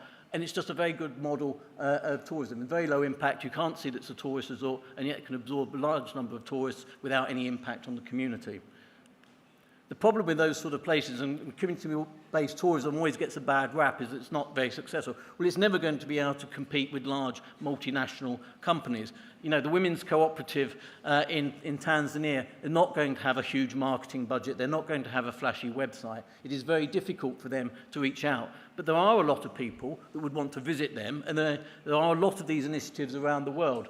So we produced the Ethical Travel Guide as a book, which actually lists these places so people can go and stay with them. It's free to be listed in there, and the book is obviously an encouragement for travellers to visit those places. We now produce this as an online guide, ethical.travel, and again, it lists each country. You can pick a country wherever you want to go, and then you'll find out information. We provide background information on the country, and I think as an ethical traveller, it's important to understand a little bit about the places that you visit. We list tour operators that go to that country that are ethical. We list ethical travel issues and advice, so things around people. If you're going to Cambodia or Nepal, we would advise you not to visit orphanages, which are really bad and not a good thing at all. With animal welfare, if you were going to Thailand, for instance, we'd advise you not to ride an elephant. So we give you advice to tourists on how to behave more ethically when they're in the country, and also a little bit of information on local etiquette and language. And I think it's important when we travel to learn a little bit of the language, a little bit of the etiquette, so we have a better experience when we arrive there. So again, this guide, and then we list all the places in the Ethical Travel Guide. We assess every entry that wants to go in there. We don't charge for any of these organisations to go in the guide. We understand they're very small scale. They don't have the resources. But we do an assessment about whether they meet our criteria. And the main thing is that whether community well-being, do they benefit the local community? Does the money from tourism get shared fairly to the local community? That is our main driver for that. You see quite a lot of eco-resorts want to go in there. There's a lot of eco-resorts, put the word eco in front of their name, and actually they have a very negative impact on local communities. They're often international companies that come in, build a large resort that often displace local people and have no benefit to the local community. They won't go into the Ethical Travel Guide, but we will include, small-scale organisations that benefit the local communities. So in conclusion, I think genuine travel engagement is a very good thing. If you look at the rise of the right, in whether that's Trump and foreigners are stealing money from the Americans or are criminals, or if Brexit was a very focused around foreigners, we didn't want foreigners. The five-star movement in Italy, again, is against foreigners. And even the tourist go-home stuff in Barcelona is targeting foreigners for the problems. And a lot of those problems are not caused by tourists or foreigners. They're caused by structural inequalities within those countries that need to be addressed. But the far right and populist right are using that. So I think more people can travel and engage with people, the better. I think the current model of tourism isn't sustainable. There is no way that everybody on this planet can travel the way some people are traveling today. That is just unsustainable. It's not possible. So the current model is only going to ever work for a few. And I think that is we need to understand that, and UNWTO needs to understand we cannot carry on the current model. UNWTO needs reform. We do need to have a United Nations body that actually enforces regulation on the industry. We talk about over-tourism, but is it over-tourism or poor management? I live in London. It has 7 million people live in London. We have 20 million tourists a year. Nobody has an over-tourism problem in London. Paris has 2 million residents and has 20 million visitors a year. Paris is not talking about an over-tourism problem. The issues in Barcelona are very much about unregulated housing, people getting evicted because it's more lucrative to rent out property to tourists than it is to local people. That could be addressed through greater regulation. Both Barcelona and Venice have issues around cruise ship tourism. And if you come to my talk on Monday, I'll talk to you about how evil and terrible I think the cruise ship industry is, because I think that has very negative impacts on many of those destinations. And what happens to cruise ship tourism is that they disgorge 7,000, 8,000 people at a time onto a destination. Most of those people don't spend very much money in the destination because the cruise ship wants them to spend it on board. They go to one or two of the popular destinations and overwhelm those areas. So both Barcelona and Venice are suffering, I think, very much from cruise tourism. And of course, Airbnb, and we're doing work around Airbnb at the moment. Again, it needs greater regulation. If at the moment it's operating outside of most regulations. Some places are getting to grips with it, but I think there needs to be some control over it. And again, the problem is with Airbnb is that each individual country or municipality can do something on Airbnb, but there is no overarching body like the UN body to be able to control or regulate those organizations. Tourism isn't in itself carbon heavy. I mean, I'm not using any more carbon here in Sao Paulo than I was when I was in London. But getting here, I've used a lot of carbon. Each of us, if climate change is going to be slowed down in any sense, should only be using about 4 tons of carbon a year. My flight from here to from London to here used 3.9 tons of carbon. So if I want to keep to my 4 tons, really I've got to live under a bush and eat berries for the next year because I've used all my carbon on the flight here. Now that, we have to be realistic about that. We cannot all fly like that. Most of us could probably control our carbon, but you take long-haul flights, and that is going to use most of your carbon that you should be using. So you can't get away from the fact that long-haul travel is very, very carbon intensive. I've said community-based tourism. I love community-based tourism. I think it's really great. It's not going to save the world on its own. The mass tourism market out there is always going to be big. Big industry is going to make a lot of money out of that. We need to find a way of transforming tourism other than through community-based tourism. As I said previously, more people can't travel unless existing travellers come back. Now, everybody talks about we want a more equal world, and most people will sign up to that. Everybody will say everybody should be equal, everybody should have the right to travel. But when you talk to people and say, well, actually, if you want them to travel, you're going to have to travel less, then that becomes a more difficult conversation because people don't want to give up what they've already got. And that is going to be the key question, whether that's around tourism, about travel, or just general about resources. That is the main question, I think, that's facing the world as we go forward. The only reason the world exists at the moment is because a lot of people are using a lot less than their allocation of resources, and a lot of people are using a lot more. The only way it gets fair is if those people that are using a lot more give up some of what they have, and that is going to be a very difficult conversation. Freya talked yesterday about rationing tourism. You can ration things through cost, but I think if you increase tourism flights so much that the only wealthy could travel, I think that would be very unfair, and I don't think it would meet the goals that we were talking about. You can do it through carbon trading, having personal carbon quotas, and there has been a lot of work done around that, and which would be a very fair way of allocating it so people could decide how to spend their carbon. If they wanted to live under a bush and eat berries for a year and travel one long-haul flight over the year, they could do that. They could decide how to use their carbon allocation. It would also be a way of redistributing wealth because poor people who tend to use less carbon could actually sell their carbon on to people that wanted more. There's been a lot of work done around that. That is one way you could ration it. Would we get international agreement on that? I think that was a long way to go. I think with climate change, I think climate change is a little bit like getting drunk. By the time you realize you're drunk, it's too late to do anything about it, and you have to deal with the consequences the next day. And I think climate change will be the same, is that by the time we realize the world wakes up to the damage that climate change is doing, it will be too late to do anything about it.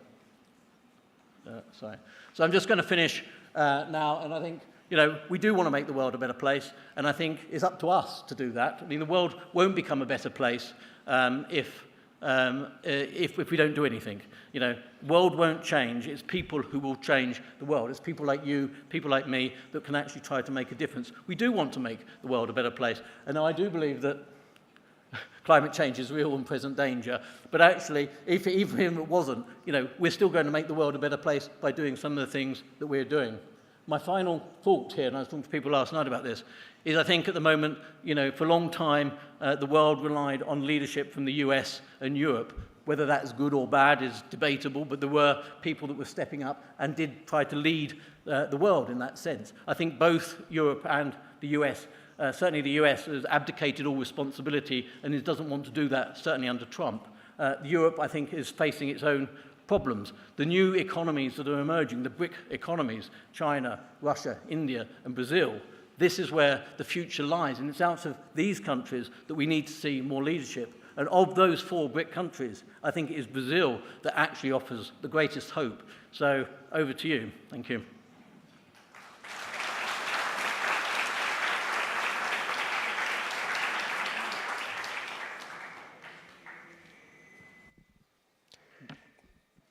Obrigado, Mark. Guardar você colocar seu... pessoal, a gente já está com o horário super atrasado. Eu sei que deve estar todo mundo com muita fome. Eu, inclusive. Então, eu vou fazer uma rodada de perguntas apenas, e aí as outras a gente responde por e-mail, para quem colocou o e-mail aqui. Essa primeira pergunta, na verdade, ela foi endereçada para o Carlos, e aí, na verdade, eu vou fazer ela para os dois. Então, com Carlos e Renato. Carlos, por favor, responda primeiro, depois o Renato. Ela está direcionada a você, mas, Renato, também cabe para você. No mapa de contradições, que é o título do nosso seminário, o Quilombo da Rasa, em Búzios, não está nos postais, não está no mapa turístico de Búzios e está fora do portal da cidade. Como é que a diáspora localiza e articula parcerias com as comunidades invisíveis? Vocês encontraram os quilombolas da Rasa ou o contrário? Eles encontraram vocês? E aí, Renato, acho que vale também para as comunidades invisíveis que, eventualmente, vocês trabalham nos percursos de vocês. Como é que se dá essa parceria também, tanto para um quanto para o outro? Um minutinho, por favor, hein? Espero a resposta. Ótima pergunta, né? O Quilombo da Rasa, assim, quando a gente ainda nem tinha o site pronto, durante os primeiros 7 meses, nós tivemos um site que ainda não era o operacional, né? Era um protótipo. Eles já nos procuraram no 2º mês, né? Eles e algumas outras comunidades quilombolas também, como eu trabalhei com algumas lideranças quilombolas alguns anos atrás, rapidamente, quando a gente começou a discutir a diáspora, o eco, né, dessa discussão se espalhou muito rapidamente. O pessoal da CONAC, do Quilombo Campinho, né, também super nos apoiou. Então, a Rasa foi o primeiro quilombo, e eles, sem que o site ainda estivesse pronto, eles foram e se cadastraram. A gente tinha o cadastro, era possível se cadastrar, mas o site ainda não estava aberto, né, e eles se cadastraram. Agora, eu acho essa pergunta pertinente porque é o espaço do espelho, né? E é isso que a gente tem encontrado. Quando eu falei da Cíntia, nossa profissional, e quando eu venho falando de outras pessoas, né, encontram na nossa plataforma esse espelho, né? Esse espelho de reconhecimento e de um espaço mesmo de inclusão. A diáspora, eu vou fazer também uma fala final. Pode ser. Eu gostei tanto que vou perder o voo. Já está em cima da hora, mas assim, a diáspora tem uma referência grande a partir de alguns valores civilizatórios africanos, né? O que são isso? É um olhar metodológico de onde a gente parte, né? E tem um conjunto de valores, entendendo que esses valores estão na nossa sociedade, são os valores afro-civilizatórios. E a população negra e a população não negra têm esses valores inseridos. Mas a gente trabalha com a ideia dessa acolhida com um desses valores, que é o afeto, né? E o afeto, ele tem vários sentidos, né? Acolher com afeto quer dizer você afetar o outro e você se permitir ser afetado pelo outro. Essa troca, que é um pouco o que o Renato falava, né? Então, a gente parte dessa perspectiva mesmo para chamar a rede que se cadastra, as pessoas que estão se cadastrando na diáspora, para abrirem suas casas para a possibilidade de serem afetados e de promoverem esses afetos, né? Que é a melhor forma da gente acolher, com afeto. Então, tem os valores. Um outro ponto que eu queria trazer também é que nós somos uma plataforma aberta a todos que pactuam com esse compromisso de valorização da cultura negra. Para isso, você não precisa reconhecer um lugar ou saber indicar alguma coisa. É só ter a possibilidade de querer ser afetada e afetar, receber alguém com afeto, né? Então, são esses os nossos, essa nossa rede. E aí eu quero agradecer mais uma vez ao SESC pela oportunidade, pela possibilidade e pelo fomento, né, de um debate como esse, pelo trabalho que vem fazendo com o turismo no Brasil. São espaços muito relevantes. Até alguns anos atrás, né, o turismo internacionalmente brasileiro era muito pautado pelo turismo sexual, que é um crime, e que ainda hoje está presente em alguns espaços. Então, esse espaço é um espaço de alta relevância para a construção desse turismo, né, que a gente enxerga como de relevância para a sociedade. E, nesse sentido, vocês que estão aqui, né, operadores, alguns amigos que atuam, gestores, são importantíssimos nesse compromisso, né, nessa adesão. Então, é dialógico, né? A nossa fala daqui está relacionada diretamente com a atuação de vocês, e a atuação de vocês está relacionada com a nossa fala. E quero convidá-los também a entrarem nas nossas redes, se forem viajar, busquem um destino na diáspora, busquem uma acomodação, ou busquem aí alguma rede que esteja qualificada para receber bem a todos. Obrigado.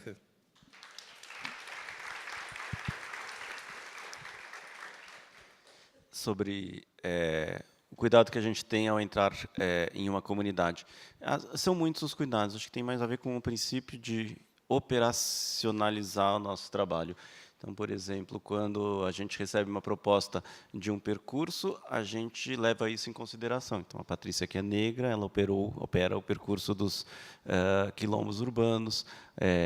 Essa série de percursos de grupos LGBT foi um aluno gay, uma aluna lésbica e a Lua Lima, uma aluna transexual, que coordenaram esses percursos, o que significa coordenar a pesquisa, coordenar a concepção, coordenar a busca de material. Então, tem um lado que é estruturalmente protagonizante das comunidades quando a gente constrói essa ideia de que não adianta a universidade branca, do jeito que ela é, masculina, heterossexual, com o recorte de classe que tem, achar que continua podendo falar de todo mundo. Eu acho que não estamos mais nesse momento. Então, a gente, primeiro de tudo, buscar esse tipo de relação. E, em segundo lugar, quando a gente entra em alguma comunidade que é especificamente vulnerável, a gente tenta, inclusive, compartilhar recursos. O percurso das ocupações, por exemplo, que a gente fez, foi um percurso que foi remunerado por um seminário de moradia que a gente estava dando,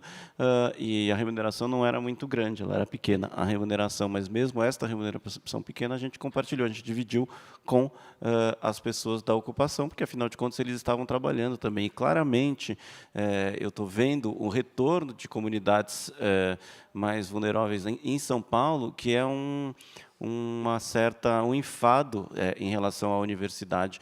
Então, a Ivonete, a Carmen, gente que trabalha com os movimentos de moradia dentro de ocupações, está começando a dizer não para estudante, para professor, para artista que vai quero fazer um projeto aqui na ocupação. E elas estão falando, olha, gente, não quero, não preciso mais, eu tenho o meu Facebook, a minha rede social, eu não preciso mais de vocês para dar visibilidade para mim. Então, sempre essa ideia dessa horizontalidade, e, muito claramente, a horizontalidade ela passa pelo dinheiro também. Última pergunta, essa foi direcionada para todos, eu vou pedir para o Mark responder, e aí depois a gente encaminha a mesma pergunta, tanto para o Renato quanto para o Carlos Humberto, que aí eles podem responder depois por e-mail. Então, Mark, essa pergunta para você. Considerando a discussão de repensarmos as práticas atuais do turismo, como podemos envolver de forma mais objetiva os objetivos de desenvolvimento sustentável em nossas ações? Ou como envolver mais o turismo nestes objetivos? Well, I think what we produced in the Berlin Declaration are some ways that we can transform tourism, and I think that actually is going to require national, international, and the UN engagement to be able to really transform tourism. But as individuals, I think we can make better choices about the sort of holidays that we go on. And I think choosing places that benefit local communities, it's very easy to find out these things. It's very easy to understand our impacts. And I think sometimes when people travel, they sort of, I'm going on a holiday, I don't really, I'm going for me, I don't really care about the destination. I think trying to get people to think about the places that they're visiting and seeing the impacts that they've got. And I think, the whole point of us producing things like the Ethical Travel Guide is to make it easy for people to make those better and more informed decisions. I don't think travellers set off to go around the world and to trash the planet and to be culturally inappropriate or to exploit people. I don't think the tourists in Barcelona want people to be evicted from their property. That's not what anybody wants. It's a consequence of those of the system. And I think if we understand those consequences, I think we can all make better decisions about the sort of tourism that we partake in. And I always think, we may moan about companies, but companies on the whole are really set up to do one thing, and that's to make a profit. Now, they will do that. It's the easiest way they can to make a profit. They will literally make the profit the easiest way that they can do that. Now, we can control companies by putting legislation around them. We can have anti-pollution laws, we can have equality laws, or whatever, to make them behave a bit better. And the other way we can do is by deciding not to use those companies if we don't like the way that they operate. And I think when it comes down to it, I think for tourism concern, what we say most is actually it's about educating people.